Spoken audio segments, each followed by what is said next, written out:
evening and welcome to those of you who have just joined us, and welcome back to those of us who were at the AGM. Tonight's lecture is going to be on early design decisions in warship design and their unexpected consequences. Our speaker tonight is Mr. Ian Taylor. Ian is a retired naval architect, and he gained his early shipbuilding experience on the River Clyde at a variety of different shipbuilders. After the decline in shipbuilding, he went into the offshore oil and gas industry, where he participated in the topsides facilities design for several major North Sea oil and gas production platforms, and spent many years in the oil industry overseas. Perhaps more relevantly for tonight's lecture, Ian was brought up in Orkney, and he inherited a large archive of cine film, photos and technical diaries on the salvaging of ex-German high seas fleet at Scapa Flow from both his late grandfather, who was chief salvage officer on the operation, and his late father. As a small boy, he descended into the upturned hull of the German battlecruiser HMS Dufflinger while she was kept afloat by compressed air. And he's the last person alive to have had that unique experience.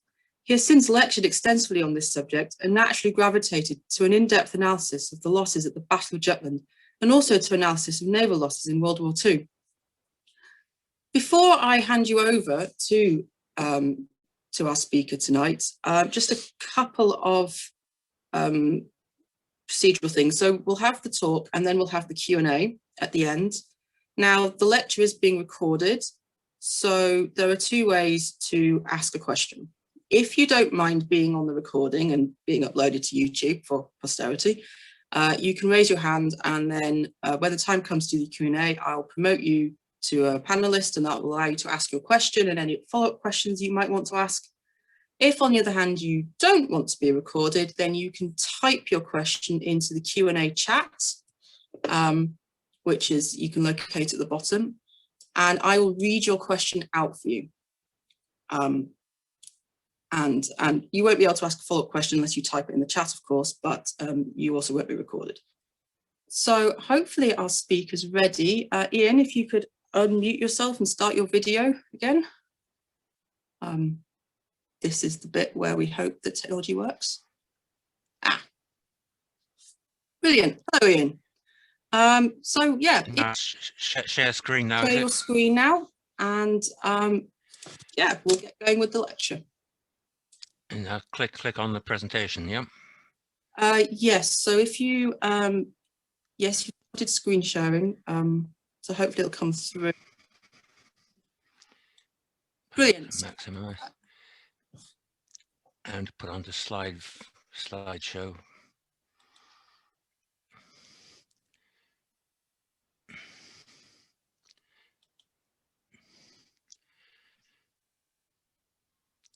Hello, can you hear me? Yes, we can see that and we can hear you. Right, when do I start? I can start right now. Right. Have you done the introductions, by the way? I have introduced you, yes. Okay, fine. Right. Evening, ladies and gentlemen. Thank you very much for coming. I'm sure that probably more people are listening than would have come to a meeting in the hall in this weather. In advance, I have to apologize that there is a glitch in the PowerPoint where it doesn't show notes on slides that you've hidden. And so occasionally I'm going to have to whistle through some of the slides fairly quickly because I've got quite a few to get through. The start of this really is the battleships and the battleship race at the beginning of the 20th century. Because at that time, Britain had a navy that nobody could match. And in 1906, under great secrecy, the British built the new battleship HMS Dreadnought. This ship was the brainchild of Admiral Fisher, and at a stroke, she made all other battleships in the world obsolete. This slide shows some of the characteristics of the ship. She was quite a lot bigger than the current battleships, but the important thing was that she had an all big gun main armament. And that, when you consider that she had a broadside of 8 heavy guns against a maximum of 4 from all other ships meant that she was really twice as powerful, and it made every other battleship obsolete, including, regrettably, all 60 of our existing battleships. The other great feature of her was that she went to turbine propulsion, and that meant that she was several knots faster than most of the earlier battleships, and could maintain full speed for long periods, unlike the ships with reciprocating engines, which if you flogged them too hard, they're prone to break down. She was also more heavily armored and was set off an arms race. Here you can see the features of the ship. She had 10 12-inch guns, but 8 of them could fire on any one side. Here is a fault that the British repeated for several, because they were building so rapidly, they repeated this mistake several times and had the forefunnel forward of the mast where the fire control rangefinders and spotters were stationed. And of course, the smoke when you were steaming at full speed wasn't a very pleasant experience. It set off a huge race between Britain, Germany, and USA, and caused a military expenditure to really expand in all these countries. Also, many of our existing shipyards and the Germans were unable to build these new larger ships, and the rapid escalation in size limited the number of existing dry docks capable of docking these ships. The existing British docks placed severe limitations on the maximum allowable beam of the ships under construction, and this had a very detrimental effect on their underwater protection, because the main feature that makes underwater protection effective is the depth of that protection. And if your beam is too narrow and you can't increase it, you can't increase the protection. And as the ships and the machinery are getting bigger, machinery was encroaching further out towards the sides of the ship. And of course, it meant that there was nothing to stop water getting in if you took either a torpedo hit or a shell hit. And looking at the dry docks, the Jellicoe met the Kaiser just before World War I, and Kaiser remarked that the British built their ships before they built the necessary docks to maintain them. These new larger ships, or the construction of them, had a similar effect in Germany, except that Germany did build the new larger docks to maintain their ships. Going back to the gunnery and the military effect of the ships, this new big gun main armament revolutionized naval gunnery. Was 8 guns in 4 twin turrets enabled 4-gun salvos to be fired. The weight of shells was doubled. And more importantly, all the shells in that salvo ranged the same, so that you could now spot accurately and therefore correct your aim and find the target and start hitting it more quickly. It also, with twin turrets, allowed the firing of one gun while the other was reloading, and this doubled the rate of fire, which meant if you had about a 40-second firing cycle, you could fire around every 20 seconds.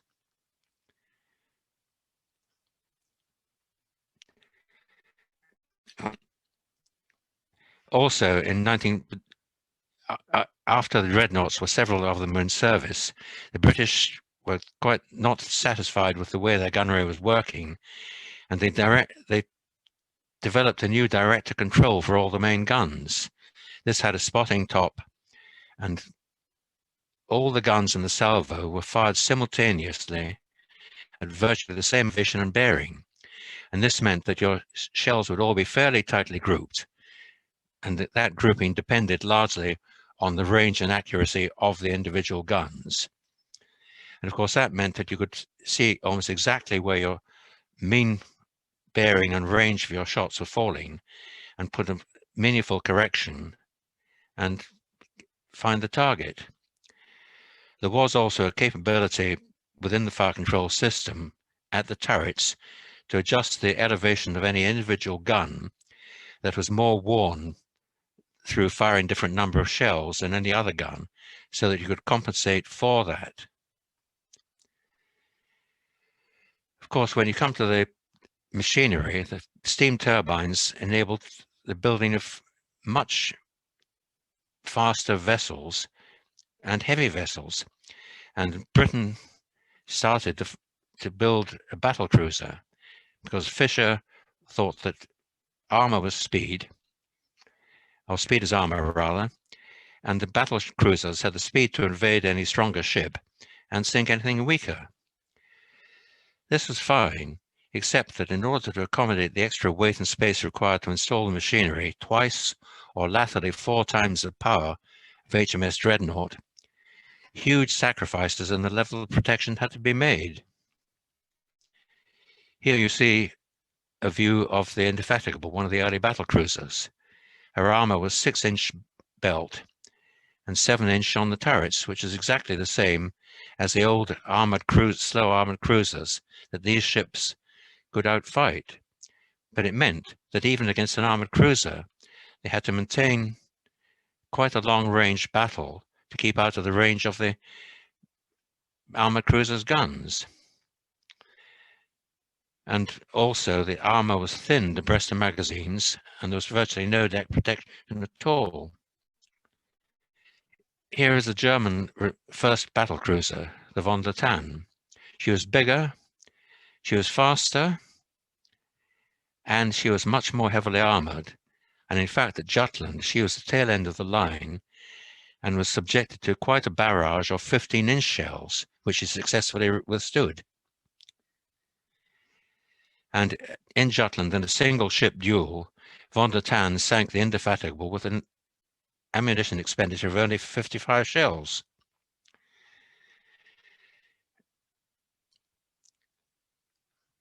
Steam turbines, of course, improved the performance of the ships because they were lower, they could more easily protected, they were reliable, and the ships were faster. And boiler technology was also advancing at the time. Most existing water tube boilers of the era before Dreadnought and some of the later ships would generate steam in large tubes with a diameter of 3 or 4 inches. These boilers were bulky and heavy, but they proved to be robust and reliable in service. The Admiralty experimented with small 3-drum boilers in their cruisers and destroyers, and this boiler was much lighter and much more compact. But in Britain, it was subject to severe reliability problems, requiring ships to have the boilers retubed at frequent intervals. This problem, unfortunately, was entirely the Admiralty's own making. At one time, because there were boiler tube problems, which are caused by poor manufacturing, dirty feed water, and all sorts of other things, the non-technical panel of experts in the Boiler Committee of 1904 decreed that all boiler tubes must be straight. This meant that the small lower water drums had to be D-shaped to ensure that all tubes got into this small drum at right angles. And here is an early 3-drum boiler. You can see the straight tubes, the tube plate, and the small lower water drum. But of course, when you put an internal pressure on a flat plate, it is no means of resisting it until it bows. And of course, by bowing, it would then destroy the joint between the tube plate and the tube. And this is called rapperitis. And also, if you look at the sharp corners, it brought up fatigue cracking problems as well. Due to these recurring boiler problems, early in the war, the engineer Rear Admiral Godin was called before the First Lord of the Admiralty, Mr. A.J. Balfour. When asked who was responsible for these boiler problems, he replied, "You are, sir. When you were Prime Minister, sir, you appointed a committee of people who knew nothing about naval boilers to investigate.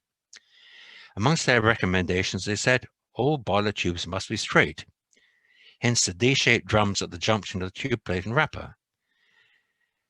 This detrimental effect lasted until the end of World War I and meant that the quality of British capital ships was severely constrained." the Germans were not constrained by such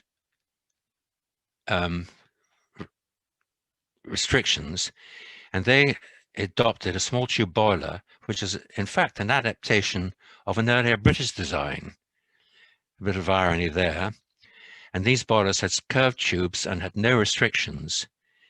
They did have trouble, and some of their ships had to have their boilers retubed at 2-yearly intervals, but they could manage this by scheduling any repairs to ensure that all their ships were available at a particular time of their choosing. By contrast, Britain had to maintain a high availability of ships at all times because they had to be ready to counteract any unexpected German sortie. Here is the German boiler. You can see the top steam drum, 3 lower water drums, curved tubes and various downcomer tubes, and 2 furnaces.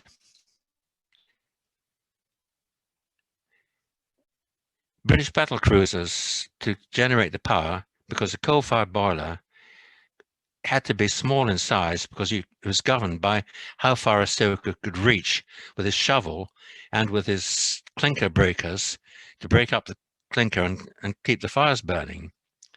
And so the ships had as many as 48 large tube boilers. By contrast, the Dufflinger, of similar power and size as the larger British battle cruisers, only needed 18 of these coal-fired boilers. And most significantly, the Dufflinger's machinery of similar power weighed over 2,200 tons less than that of HMS Lion, which was probably her direct counterpart. And this weight saving was used to give greatly superior armor protection to the German ships. Here you can see the effect of this. This is HMS Tiger, the largest and latest of the battle cruisers. You've got 5 huge boiler rooms, or 5 sets of boiler rooms, 3 of which had a centerline bulkhead. You had 2 engine rooms and 2 large condenser rooms. And if you look, there's virtually no barrier to penetration of these huge spaces if you take either a torpedo or a shell which strikes the lower part of the armor plate.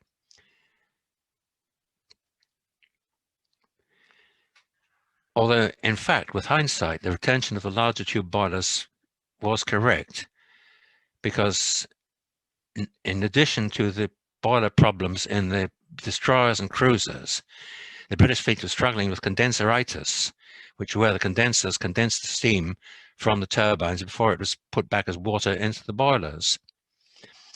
And these tube failures were caused in part by the increased tube erosion due to the higher average steaming speed you had in wartime. And also the tube packing glands had to be replaced. This problem was also exacerbated by the much greater sea time that the British ships put in under wartime conditions. From 1906 onwards, Britain embarked on a massive capital ship construction program, and by May 1916, at the time of Jutland, Britain had commissioned 10 12-inch guns, 15 13.5-inch, and 6 15-inch guns battleships. She had also commissioned 6 12-inch and 4 13.5-inch gun battlecruisers, and at the battlecruiser were fairly powerful ships, but very, very flawed in concept. At the Battle of Jutland, we were able to put to sea a fleet which included 28 battleships and 9 battlecruisers, which totally outnumbered the German fleet. Here you can see just some quick views of the German battlecruisers showing the much enhanced level of protection. And here we come to the Lion, a very powerful ship with a lot of boilers. Look where the fore funnel is, and look where the fire control tower is. Immediately the ship came into service. They had to take her out of service and completely rework the internal arrangements and rebuild the bridge. And they had to do the same to the Princess Royal. But they managed to catch Queen Mary before she was built, far enough built to be able to do the modifications without stripping the ship down. There's a view of HMS Lion. You can see that it's not very effective. Here is the German counterpart, the Dufflinger, although this fire control tower was actually fitted to the ship after Jutland.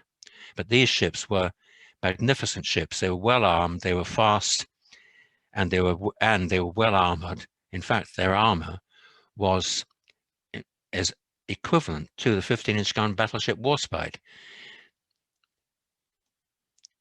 The side armor was 300 millimeters, slightly thicker on the British ship. Both ships actually had an inboard armored bulkhead, but you can see the coal bunkers outside and the buoyancy compartments protecting against underwater damage. And if you look, Dufflinger actually had slightly more armor than the 15-inch battleship, which is rather thing. Here you can see the comparison of the ships, battlecruisers and battleships. Invincible, armor 20% of a displacement. Von der Tann 32.5, 79% more.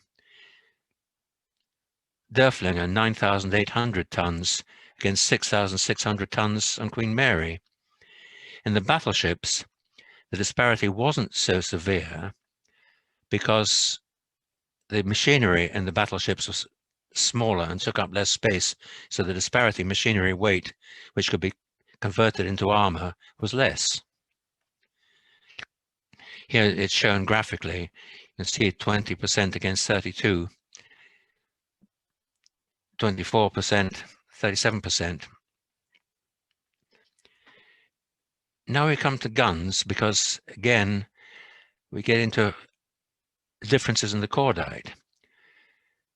Because the British cordite, in fact, if you look at it, a 15-inch British shell required 428 pounds of cordite.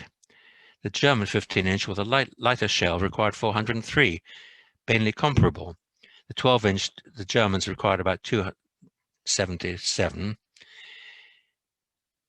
This was an unsuccessful gun where they tried to improve the muzzle velocity, but they found that they're overreaching the gun. The barrel was too weak longitudinally and whipped, and the shells stripped the rifling, and they had to actually derate it, and it was a total disaster because it became very inaccurate at long ranges.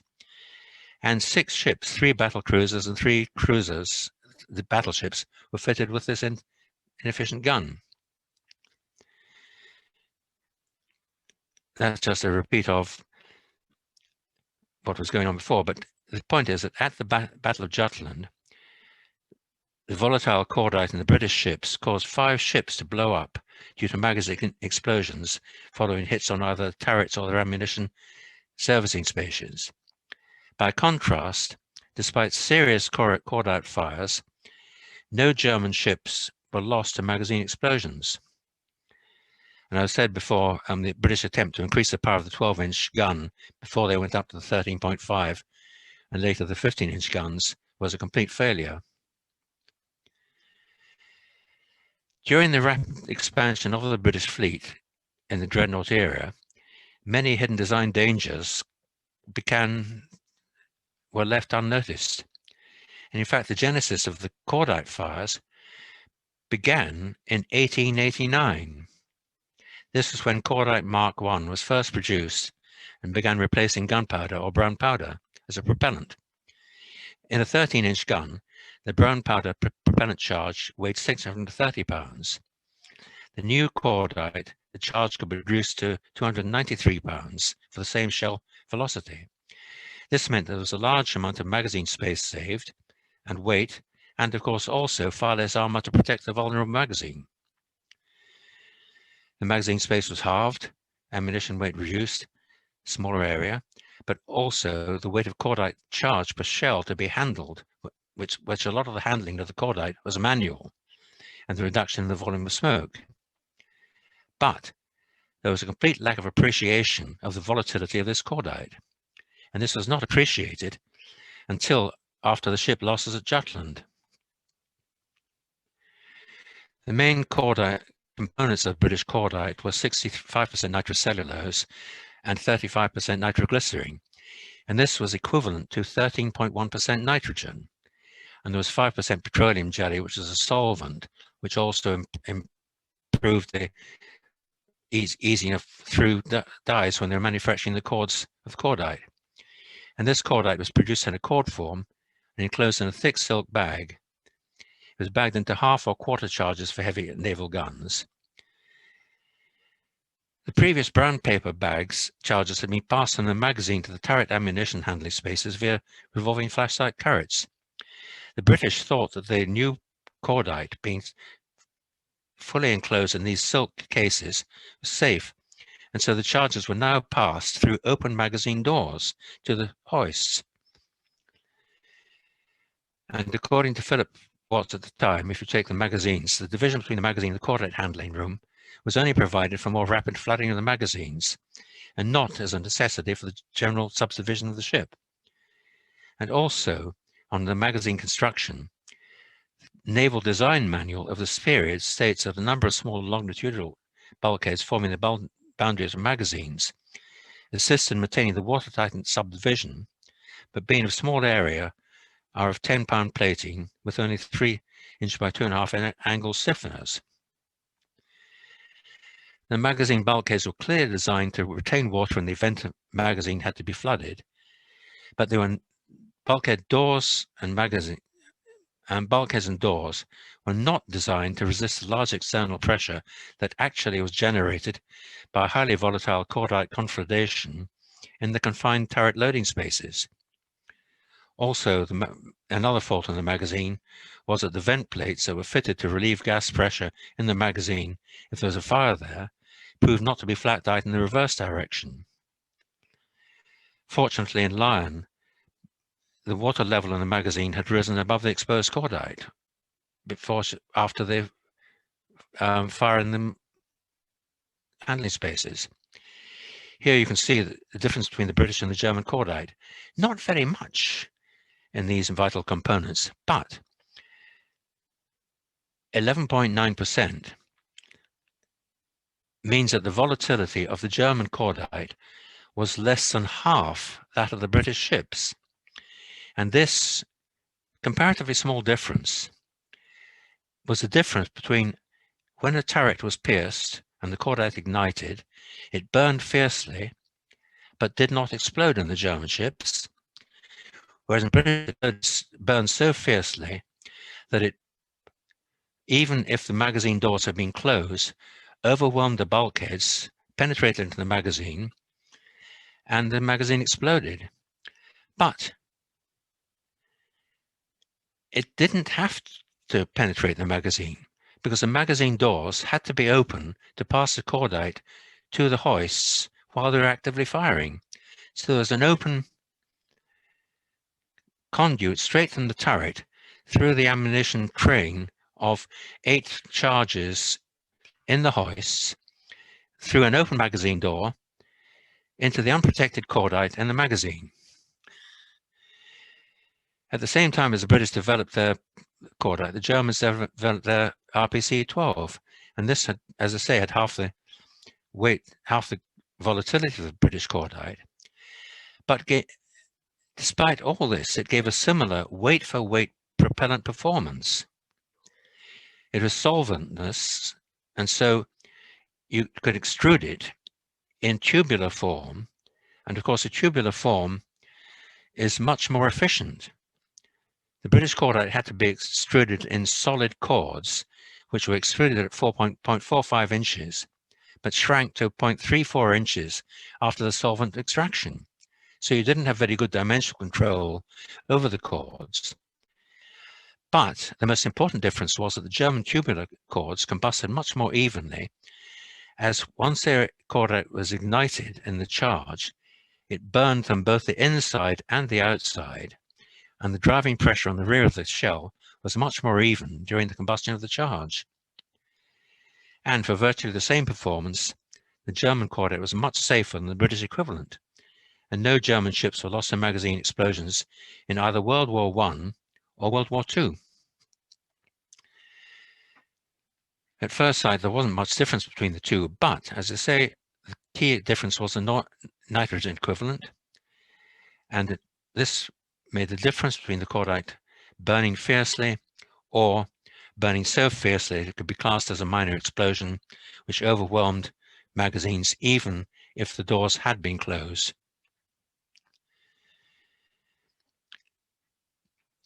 At the Battle of Dogger Bank, a shell from Lion hit the after turret barbette of the German battlecruiser Seydlitz and ignited the Cordite and loading train. This fire spread to the other after turret loading spaces, and in all 6 tons of Cordite ignited. But despite that, the ship did not explode. They eventually managed to control and flood the magazines, but the turrets were totally disabled, but that was nothing. And there's no doubt the ship would have blown up if she'd been fitted with a more volatile British Cordite. As a result of this warning, the Germans improved their ammunition procedures and cut down the number of exposed charges. The British were still blissfully ignorant of how volatile their Cordite was. And at Jutland, there were multiple Cordite fires in turrets and ammunition spaces, and it's probable that at least 3 German ships would have blown up if they'd been equipped with a British Cordite. But by contrast, the British experiences were, at Jutland, 3 battle cruisers and 2 armoured cruisers blew up. Also, as the quality control of the British Cordite was not too good, and it deteriorated with time, and if not changed regularly, spontaneously combusted. And 2 battleships, 1 armoured cruiser blew up due to spontaneous combustion. And at Jutland, the Lion only escaped destruction because the Cordite fire and Q turret ammunition trunk started 30 minutes after the initial fire and hit. This delay had allowed enough time for the magazine to be flooded before the Cordite ignited. In World War II in 1941, HMS Hood blew up after only 1 or 2 shell hits in Bismarck. In World War II, HMS Bayern blew up after being hit by 3 torpedoes. The ship was actually sinking on the beam ends when the magazine exploded. And this was only 4 minutes after being hit, which showed the poor level of anti-torpedo protection in the sort of Jutland-era ships. By contrast, in 1942, the German battle cruiser Neisner was hit by a bomb, which burst on the armored deck above the forward magazine. The flash penetrated into the magazine via damaged ventilation ducts of only 12 square inches, and this ignited the contents of the forward turret magazine. This magazine contained 32 tons of Cordite and was completely burned out, and the burning gases lifted a 700-plus ton triple gun turret 23 inches off its bearing ring, but the magazine didn't explode, and the adjacent B turret magazine also didn't blow up.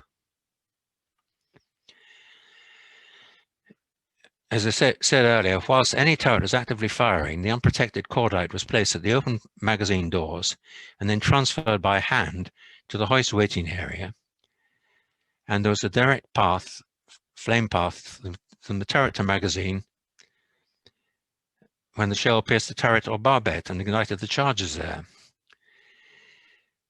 Coming to Jutland, during the run to the south, when the battle cruisers had their heaviest battle, 6 British battle cruisers under Admiral Beatty were comprehensively outfought by the German battle cruisers. The German battle cruisers scored 44 hits on the British ships, receiving only 11 in return. And of course, due to the weak turret and barbette armour, the high quality of the German piercing shells, and the penetration of these vulnerable spaces was inevitable. And also, to compound the risk of explosion, some of the battle cruisers, who were obsessed with rate of fire rather than accuracy of fire, in an attempt to speed up the rate of fire, stacked unprotected Cordite charges at both the magazine door area and at the bottom of the hoist. This meant to an unnecessarily large number of unprotected charges being exposed to any flash fire. In all 3 battle cruisers that were lost, a shell penetrated the turret or barbette, ignited the Cordite in the loading train, and really a magazine explosion was absolutely inevitable. During the battle, the Lion had part of the X-turret blown off, and this started a small fire in the turret, which was not properly extinguished. The order was given to close the magazine doors and flood the magazines, and 30 minutes after the turret was hit, this smoldering debris ignited the cordite, but by then the magazine was safe. But despite being supported by the water in the magazine, the doors and bulkheads were still badly buckled, and flames would have penetrated had the magazine not been flooded.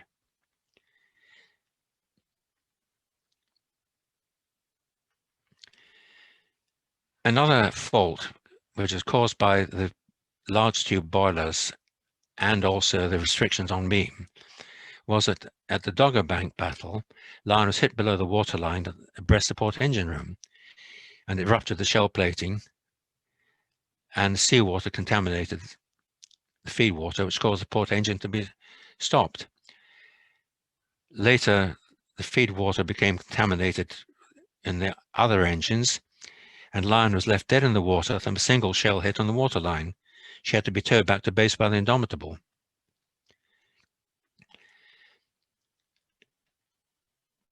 Here you can see the vulnerability of the ships was quite severe. There was no space for a buffer compartment, and the internal secondary armor anti-torpedo bulkhead is fitted on the later ships and on all the comparable German ships. The Battle of Jutland was the greatest battle ever fought at sea, and the British Grand Fleet comprised 154 ships against the Germans' 99. The Germans thought they were going to engage a small portion of the Grand Fleet. They didn't realize that they were had been ambushed by the whole of the Grand Fleet. Here you can see the two squadrons of battleships and one of battle cruisers meeting the German ships. The action between the two battle cruiser fleets started at 1548, and this phase finished at 1654, referred to as the run to the south. Both fleets run on a parallel course, steaming southeasterly. The outcome of the first phase of the battle was largely due to Beatty's tactical ineptitude and the poor quality of the gunnery of his battle cruisers. Many times at fleet gunnery practice, the battle cruisers performed poorly, but Beatty shrugged off these failures. In action, his ships paid a heavy price. They were still forming up when the Germans opened fire. As a result, they could only fire with their forward guns, and Lion's smoke hampered the following ships. Also, he was supported by the powerful 5th Battle Squadron of 15-inch gun battleships, and he failed to call them up. Many eminent historians, looking at this afterwards and looking at his subsequent actions, consider this action to be deliberate and implied that Beatty wanted the glory for himself. The British guns outranged their German counterparts by several thousand yards, but their 9-foot rangefinders were ineffective. The range fell to 16,000 yards, and the Germans, with their shorter range guns, opened fire first. When the British replied, their opening salvos fell several thousand yards behind the German line. The superior German stereoscopic rangefinders and their much better trained gunners and spotters and range takers enabled them to find the British ships, targeting the British ships in half the time. And so the start of the British ships was well below that of the first scouting group. And as I said earlier, the British lost, the Germans made 44 shell hits. The British lost the Queen Mary and Indefatigable to magazine explosions, and also nearly lost the Lion. They only made 12 heavy shell hits on the Germans in return. Fortunately, the 5th Battle Squadron had belatedly joined the battle on its own initiative, and they chipped in with their 15-inch guns and forced the Germans to open the range, and they scored 6 long 15-inch hits on the German ships. Here you can see the moment that the Q turret Cordite ignited through the open roof, and the Cordite flames of smoke going right up through the thing. But fortunately, as I say, the magazine had by then been flooded, and so the ship was saved. Here's a picture of the Indefatigable sinking after being hit multiple times by von der Tann. Here is Queen Mary blowing up after being hit in quick succession by salvos in both the Queen Mary from both the Seydlitz and Dufflinger. The 6 British battle cruisers' broadsides were twice that of the German ships, and 6 ships to 5, but the Germans clearly won the battle and would have been severely mauled if they hadn't been supported by the British 15-inch gun battleships. This is a firing diagram. It's rather difficult to see, but it shows approximately how which ships were firing at who and who scored a number of hits. I mean, the most telling thing was that the German battlecruiser Moltke scored more hits, 14, than the 6 British battlecruisers combined. And that the 5th Battle Squadron, although joining the action late and firing at long range, scored 6 hits, which actually saved Beatty from probably virtual annihilation. Later after the ships were steaming north towards Jellicoe's advancing battle fleet, the 3rd Battlecruiser Squadron arrived and engaged the German battlecruisers on the disengaged side, and for a time they were hidden from the Germans, although the German ships were visible to them, and they opened fire at the head of the German line at fairly close range and severely damaged the Lutzow and Dufflinger, and actually forced the Lutzow, which was the flagship of the German battlecruiser fleet, to leave the line in a sinking condition. Visibility suddenly changed, and Invincible became clearly visible to Germans at the comparatively short range of about 9,500 yards. And the Germans immediately opened fire, and within 5 salvos, she was hit in Q turret and blew up. But the British before this had made 12 damaging hits on the German battlecruisers. Here is the photograph of the midship turret blowing up, and the flash had already traveled, an explosion had traveled within the ship and had actually started a conflagration in the forward magazine. The ship then split in half and sank, and for a spell, the 2 ends of the ship were sticking out of the water. Here's a brief description of the battlecruiser losses. Where the hell is loss? As you see, Lutzow and Dufflinger fired at 9,000 to 10,000 yards, estimated 5 hits before Invincible blew up. Indefatigable, 50-odd, took von der Tann on her own 50-odd shells to sink the ship at quite long range.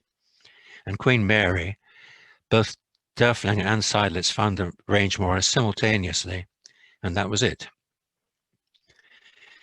Here you can see that the barbette armor did not go right down towards the magazines, and there was quite a path at plunging shells which would penetrate. And on ships with no upper armor belt, the trajectory was far flatter that could penetrate the magazines. Britain made, after the Jutland vent plates in the magazine were sealed off, and Cordite flashlight Cordite scuttles were fitted to the magazine bulkhead, and the doors are modified to open outwards. Here is a brief view of the Queen Mary before and after conversion and modernization. Here you see 3 massive engine rooms abreast, large boiler rooms. If you look after, you've got 4 turbine rooms, 4 gearing rooms, as opposed to 3 big machinery spaces.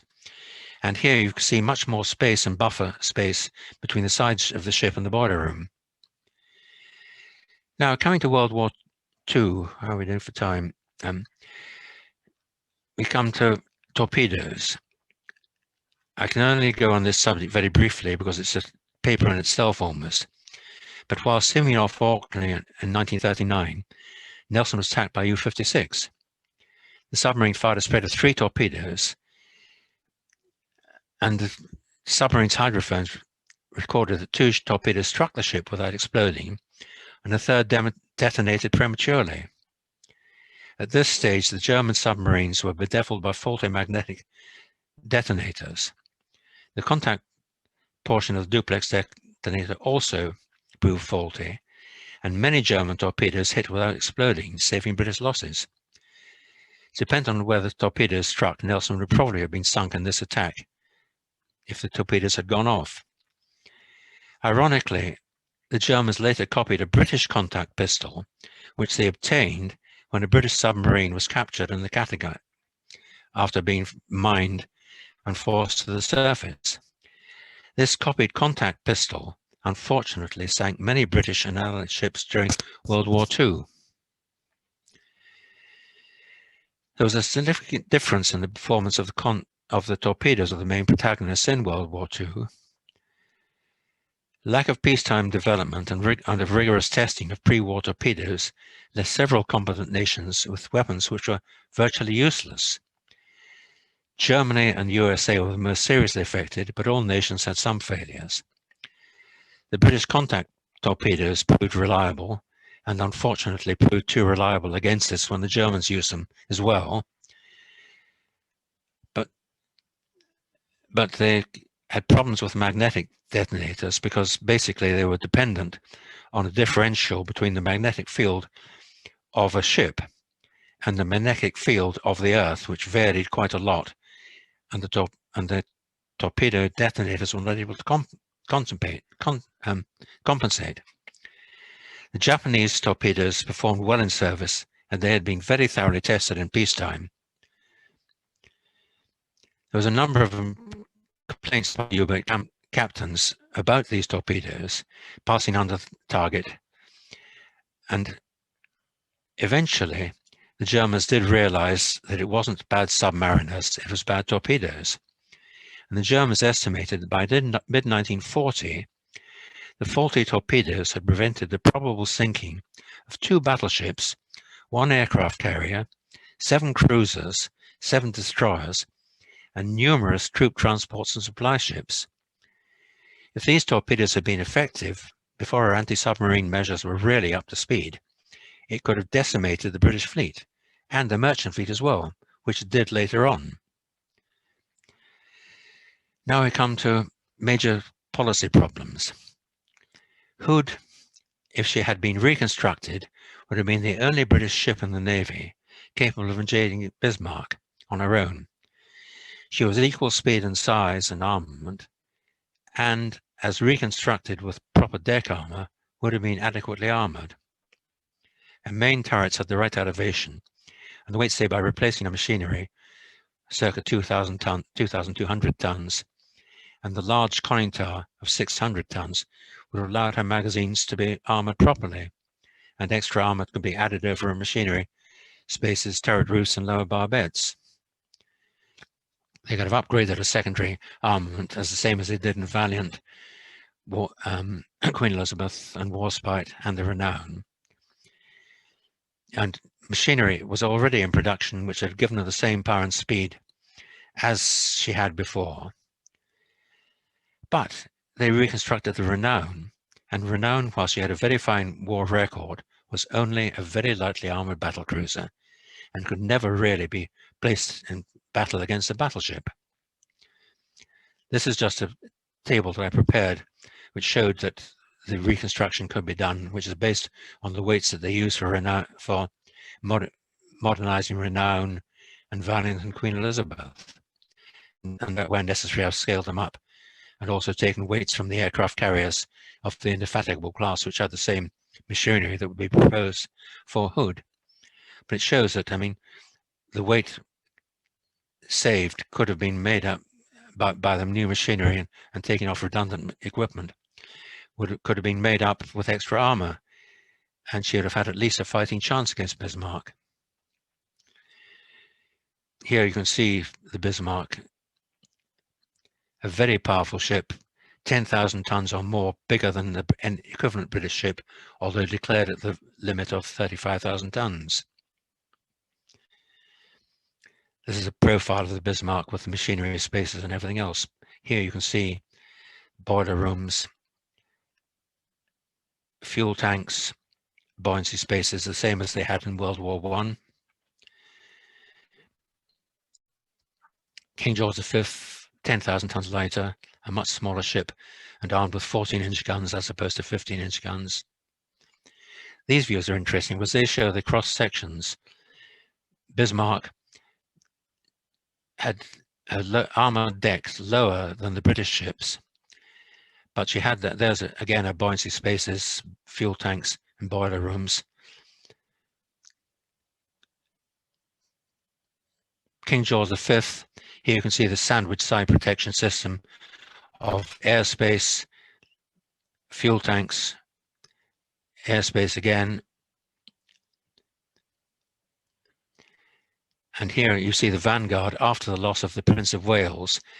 The subdivision of this sandwich system was carried further up, and in order to increase the fuel capacity, they had to increase the width and capacity of the fuel oil tanks within this sandwich system. These are the weight distributions of the comparable ships. Renown against Scharnhorst, equivalent ships, King George V against Bismarck.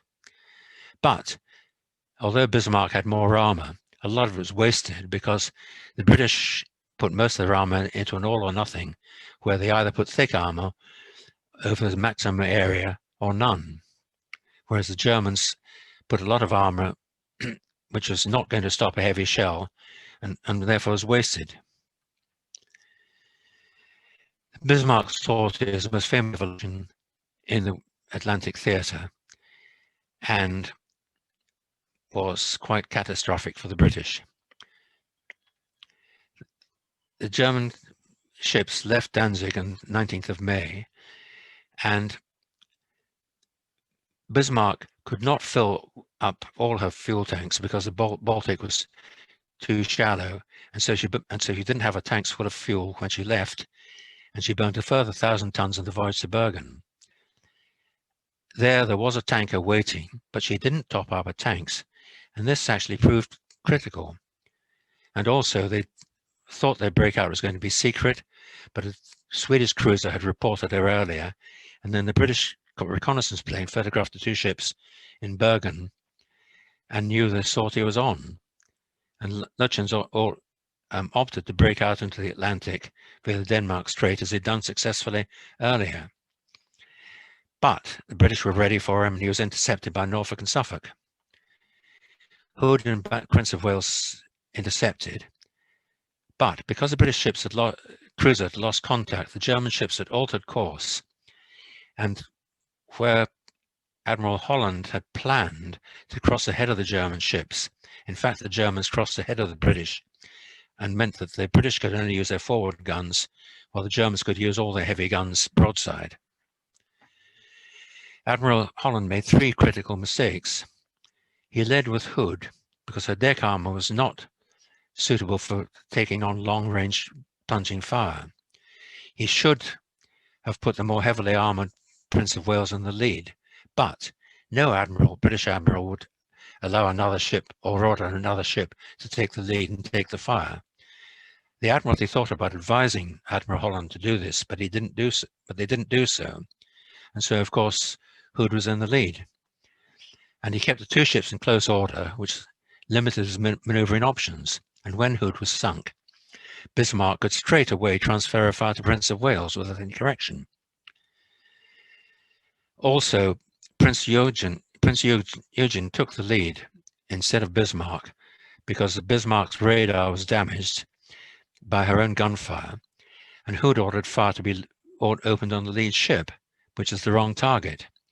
Prince of Wales realized the error and ignored Holland's order to open fire on Bismarck. The German gunnery was deadly, and Prince Eugen scored the first hits on Bismarck, causing quite large fires on the upper deck. But these fits, though spectacular, were not really of any great consequence. Hood straddled Prince of Wales but did not hit, and straddled Prince Eugen but didn't hit. Prince of Wales struggled to find the range, because her 15, she had to use a direct-to-tower rangefinder, short-base rangefinder, because with a low bow, water was flooding over all the time when she was at speed in the sea, and the rangefinders were totally obscured by spray and couldn't be used. This was a design decision made so the guns could fire over the bow at lower elevations, but this was impracticable, particularly with a quadruple turret, because they would rip the deck up to pieces if they fire over the bow. Bismarck's fire was accurate. She struck through the fourth and fifth salvos, and one shell from the fifth salvo penetrated through his after magazines, and the ship blew up. So really, Hood's blew up after one hit. She then transferred a fire to Prince of Wales and straddled with her first salvo, because the two ships were in close proximity. But Prince of Wales had actually found a target, but was starting to suffer from gun malfunctions. She was a brand new ship, just out of dock, not fully worked up, and the new turrets were giving trouble because they'd never been used in action. But she obtained 3 hits on the Bismarck, 2 of which did significant damage. And then she was cut down to about 1 or 2 guns working and had to retire and shadow Bismarck and be hit by 3 15-inch shells. Bismarck was quite heavily damaged by Prince of Wales. 1 shell passed through the bow above the waterline without exploding. It caused a trim by the bow, but it destroyed the pipework and pumps needed to extract 1,000 tons of fuel oil that was stored on the tanks below. Another shell dived and penetrated Bismarck's hull below the armored belt. It passed through the port side protection system, flooded a turbo generator compartment, and also damaged the bulkhead to the number 2 forward port boiler room. This damage caused 2 boilers there to be shut down as a precaution and limited the Bismarck's maximum speed to 28 knots. In passing into the hull, the shell opened up the wing fuel tanks further and depleted her already limited supplies of fuel. And despite her failing guns, Prince of Wales did sufficient damage to cause Admiral Lutyens to abandon the commerce-raising cruise and sail towards France for repairs. Had she topped up her tanks in Bergen, she would have had about 2,000 tons more fuel and could have steamed faster towards safety. After the sinking of the Hood, the British deployed every capital ship that they had in the theatre: 6 battleships and battle cruisers, 2 aircraft carriers, 13 cruisers. And the Prince of Wales shadowed them astern. And Prince Eugen was then detached by diversion. On the 24th of May, aircraft and the Swordfish aircraft and the new carrier Victorious, which was only working up at the time, carried out an attack, and 1 torpedo scored a hit but did no damage. But the violent manoeuvring caused the damaged bulkhead of number 2 boiler room to fail.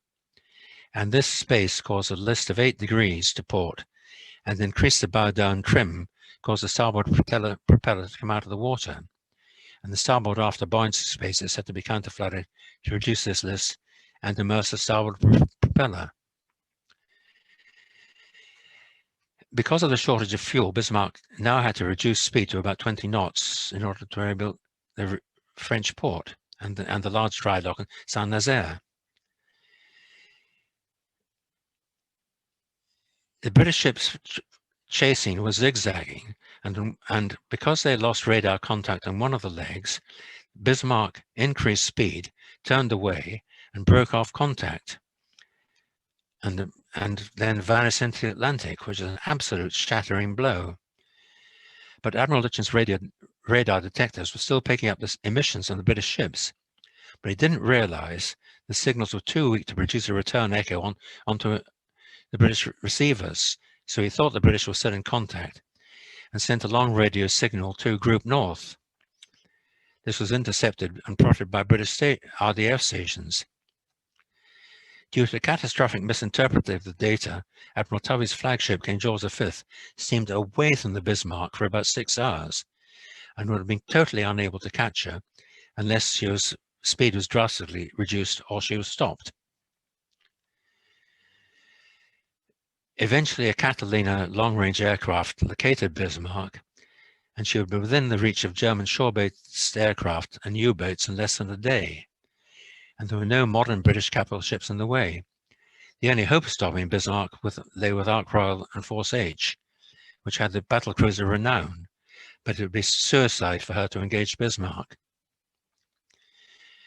The cruiser Sheffield was attached to make contact with Bismarck and shadow her, and the Ark Royal launched a strike force of torpedoes armed with new duplex magnetic detonators.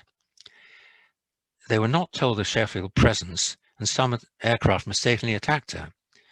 Fortunately, result. But several of the torpedoes that were dropped exploded prematurely. The aircraft returned and rearmed on Ark Royal with torpedoes using contact pistols only. 15 aircraft were sent out and attacked through broken cloud, which prevented their launching a coordinated attack.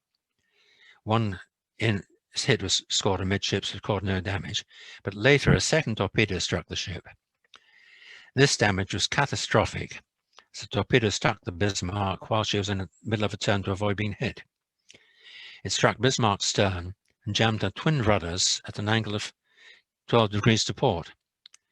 Subsequent recent exploration of the wreck showed that the center propeller may have been destroyed also by this hit.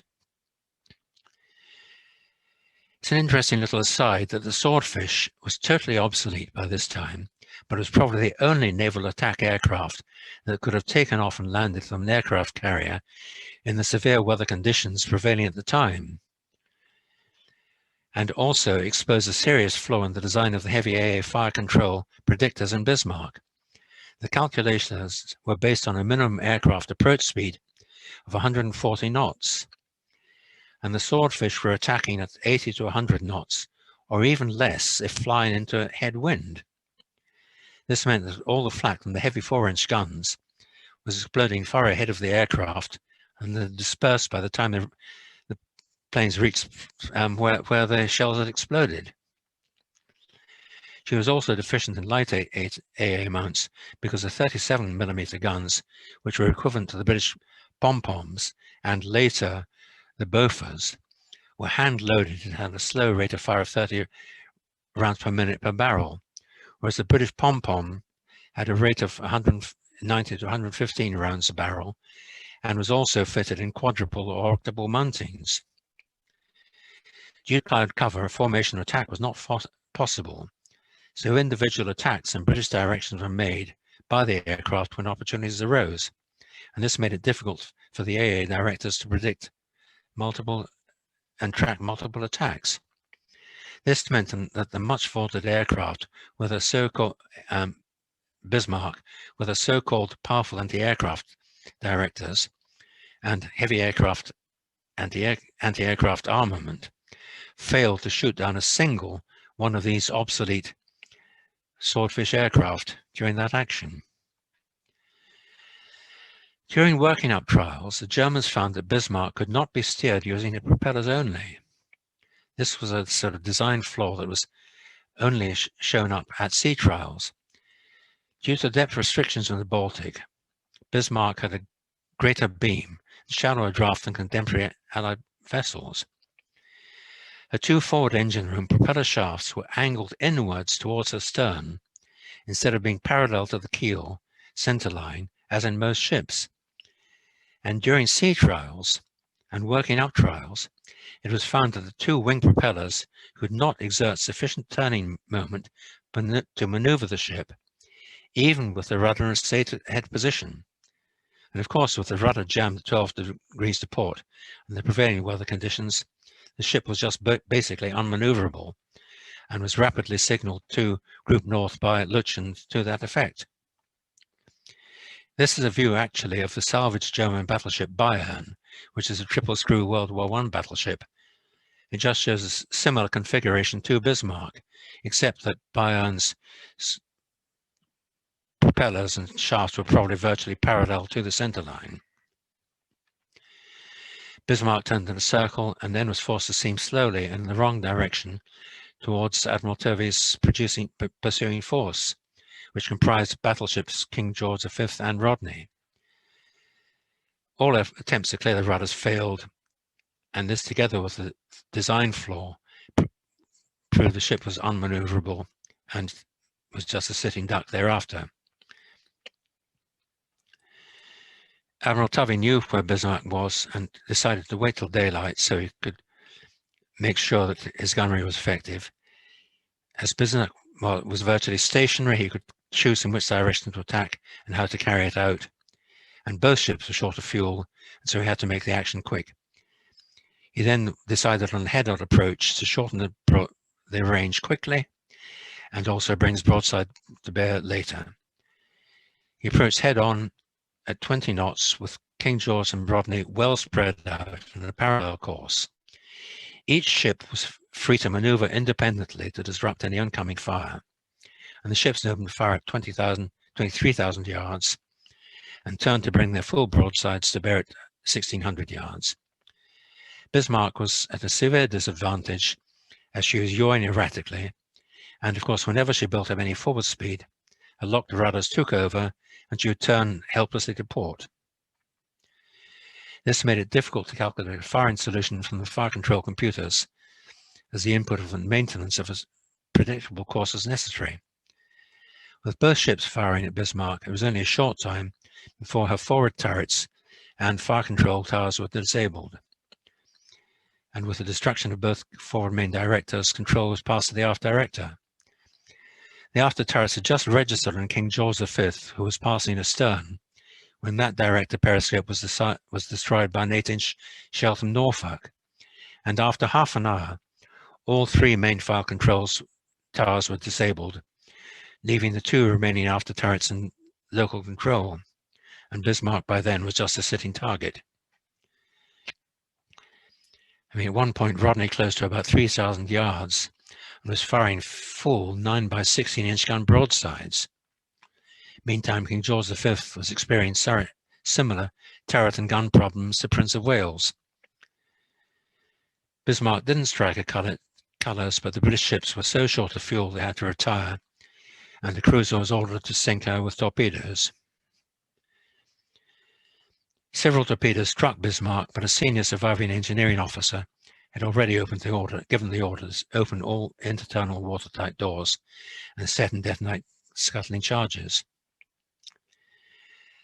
The Dorsetshire and the destroyer Maori rescued 1,110 men, but had to stop as a lookout thought he'd spotted a U-boat periscope, and the two ships just could not remain stationary with that threat, and so they had to steam away and leave a large number of survivors in the water.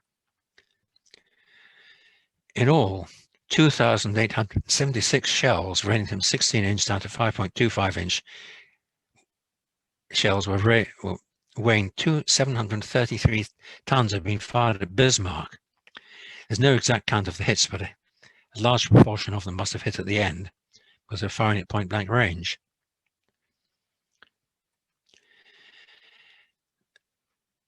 Bismarck had an effect long after she was sunk, because it made her sister ship Tirpitz the most feared German capital ship. Once Tirpitz was operational, the Allies had to keep at least 3 modern battleships in the North Atlantic, plus aircraft carriers, to counteract the threat she posed. They mounted numerous submarine and carrier-borne air attacks to try and keep her operationally unfit, but without success. Going back to the Hood, the sudden loss to just a single shell was an absolute shock to the British, but she had not had any significant upgrades or protection since the completion in 1920. It was well known that a horizontal armour, particularly over the magazines, was inadequate. But during the initial stage of the action, Admiral Holland's head-on approach had been successfully close to a range of 16,000 yards. And this was the range at which Hood's deck armour should have been able to deflect Bismarck's shell, which, from the range tables at 16,000 yards, were descending at an angle of 10.5 degrees, which is a very shallow angle of descent. Bismarck's range tables did not predict deck armor penetration below 24,000 yards, where the angle of descent reached about 19 degrees. And the best estimate of inclination were that Bismarck was about 30 to 40 degrees off Hood's starboard bow, so its side armor was well resistant. Hood was then theoretically in her optimum fighting range and was in what was termed her immunity zone, so that her armor should be able to protect her. So much for theory. One of Bismarck's shells caused Hood's main magazine to explode, but how? This is a plan view of the damage that Prince of Wales, where's my pointer gone? I've lost it, caused to Bismarck.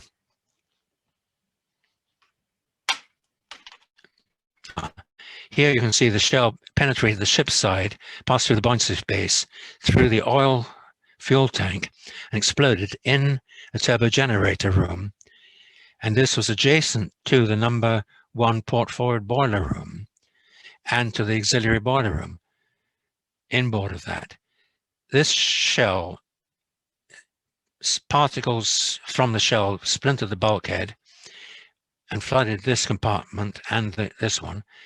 And this one, they managed to patch up the bulkhead temporarily, but it was severely weakened. So they had to shut down the boiler room altogether.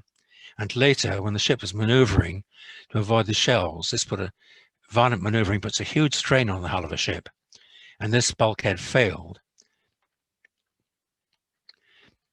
Here's another thing that at a similar range, a diving shell from the Bismarck further away penetrated the Prince of Wales near the lower part of the hull and finished up in the diesel generator, beside the diesel generator room. But because the velocity was spent, there wasn't sufficient oomph when it hit the bulkhead to cause the shell to explode. Now, if a diving shell from Hood hit Hood, it is possible because Bismarck's final salvo is registered as 2 probable hits and 2 close short, and Bismarck was firing with alternatively her forward, 4 guns from her forward turrets and 4 guns from her after turrets. And as these turrets were very close together, the grouping of a salvo would be equally close. So is it not possible that one of the close miss shells dived, penetrated under the Hood's armor, and exploded adjacent to the magazine and set it off? Hood did not have her armor very far below the waterline because at the time of her construction, diving shells were not understood. Of course, if the close miss was forward instead of aft, my theory goes out the window.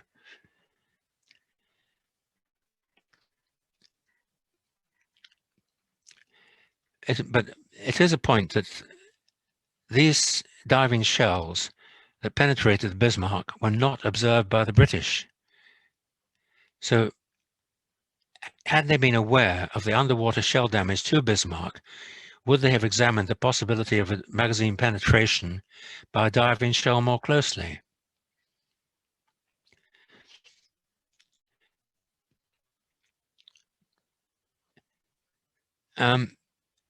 A lot of people wonder why Bismarck, having sunk Hood and damaged Prince of Wales after firing only 93 shells, failed to do any damage to the approaching ships. But it's quite easily explained. Bismarck couldn't maintain a steady course.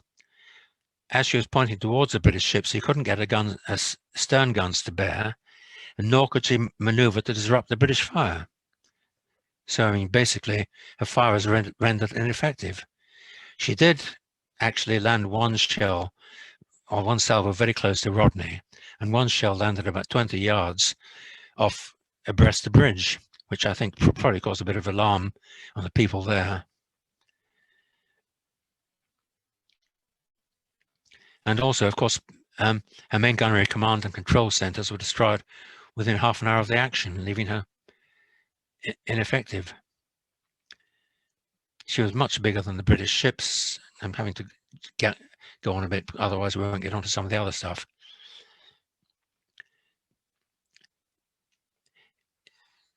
1941 was a pretty desperate year for the British Navy because the Battle of Crete was taking place at the time of the Bismarck action. Bayern was damaged by a bomb, as was Warspite, which didn't join the fleet until 1942. In September 1941, Nelson was torpedoed and didn't rejoin the fleet till January 1942. In November 1941, Ark Royal was sunk by a single torpedo. A modern ship of this size should never have been sunk by a single torpedo. And on the 24th of November, Bayern was struck by 3 torpedoes fired by a U-boat. In 4 minutes only, she turned over onto her beam ends, and at this point her after magazines exploded. This was captured on film by somebody who was on board the Valiant at the time. On 10th of December, Prince of Wales and Repulse went out to left Singapore to disrupt the Japanese invasion and was sunk by land-based aircraft. On the 18th of December, Valiant and Queen Elizabeth were mined by Italian frogmen, and Valiant and Queen was out of action until 1942, July 1942, and Queen Elizabeth, June 1943. To compensate for this, 1 KG-5 class battleship rejoined in 1941.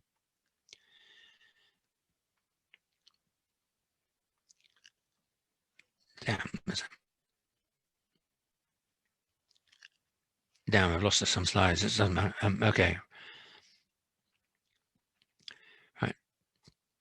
Right. Okay. Back on track.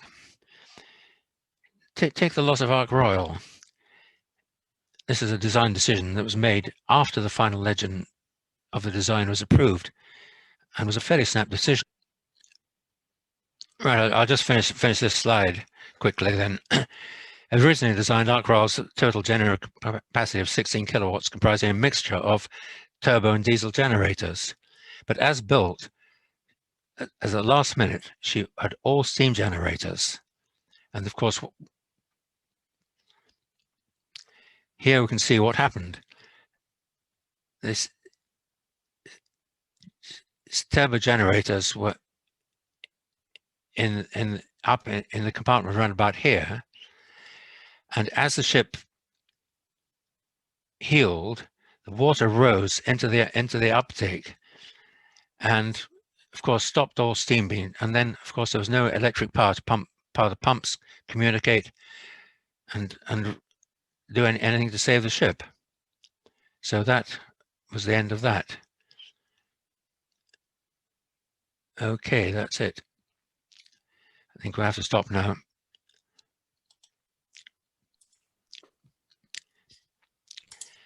But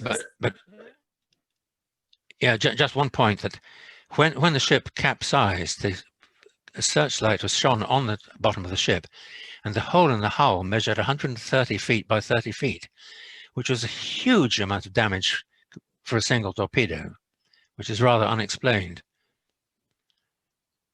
Right, okay, that's about it then. Thank you, Ian, for a very interesting lecture that combined both engineering and history. Does anyone have any questions? As a reminder, you can either raise your hand or you can post a question in the chat. I'll just give you a couple of minutes to try and think of a question.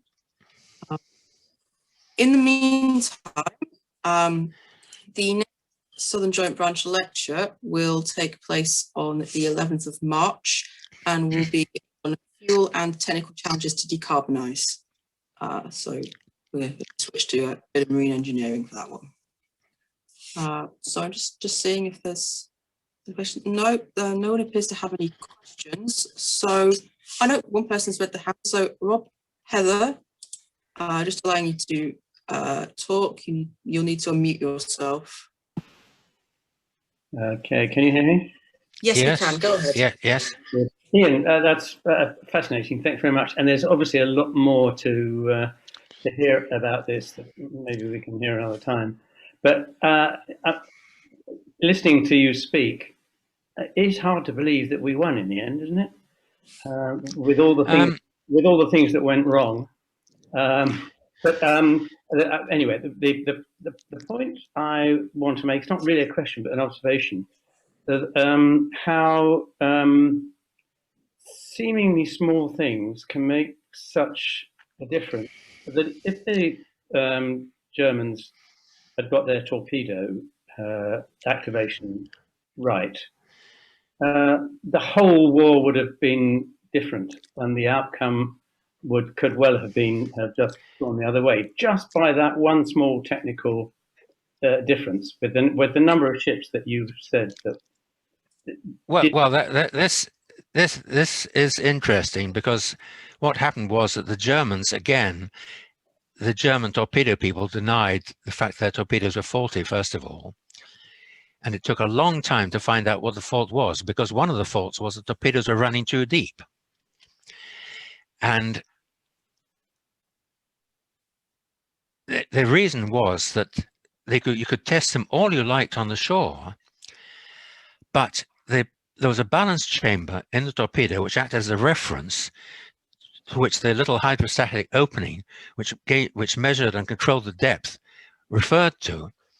And as the submarines were submerged, the air pressure in the submarine from various leaks of compressed air gradually built up to such an extent that if a submarine had been submerged for a long time, before they opened the hatch, they got 2 men to hang on onto each leg of the commanding officer to stop them being blown out the hatch when they opened it. And of course, and the balance chamber was not airtight, and so it got pressurized. And of course, that meant that as it was pressurized, the starting pressure was equivalent to several feet, maybe 10 feet of water before you even started. And so the torpedo rightfully said, oh, I need to go another 10 feet deeper, or whatever the set depth was.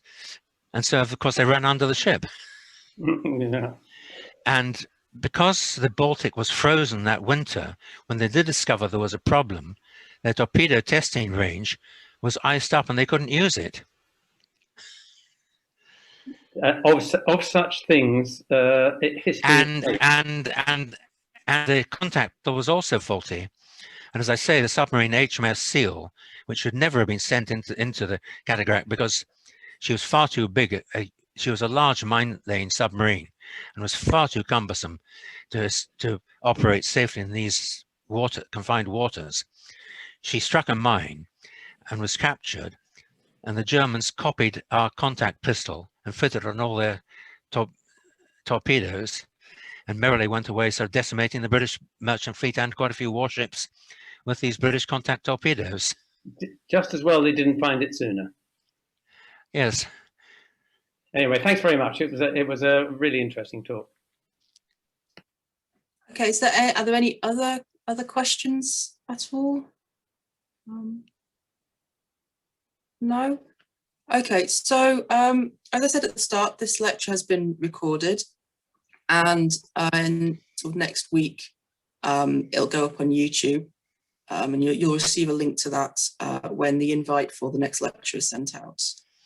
So I'd just like to again thank Ian for his time and for his knowledge, and see you all again next month, hopefully. Good night. Good night.